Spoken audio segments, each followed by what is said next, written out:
Dating abuse affects people of all ages, but young people could be at a higher risk. Our Sydney Stallworth looked into just how many young people deal with dating abuse, and the numbers might surprise you. Sydney.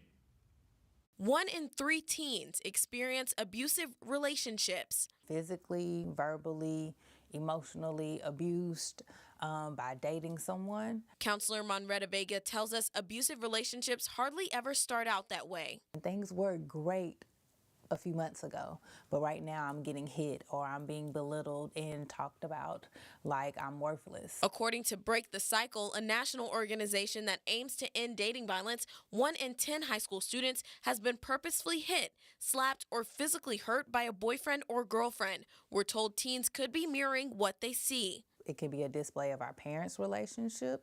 It could be a display of a relationship that we see on social media or TV. LGBT students are actually more likely to experience physical and psychological dating abuse than heterosexual teens. And young women between the ages of 18 to 24 experience the highest rate of intimate partner violence, almost double the national average. Monretta Vega says parents should open the door to communicate. You start to just kind of build that little bit of trust, that little bit of back and forth. Some teens may not want to talk to parents about dating violence. Crisis Services of North Alabama has a free text line that teens can use. It's a fast and anonymous way to deal with high-stress situations. But if parents notice any suspicious signs like physical bruising, change in behavior, or attitude, they should spark the conversation. Putting the Valley first, Sydney Stallworth, WZDX News.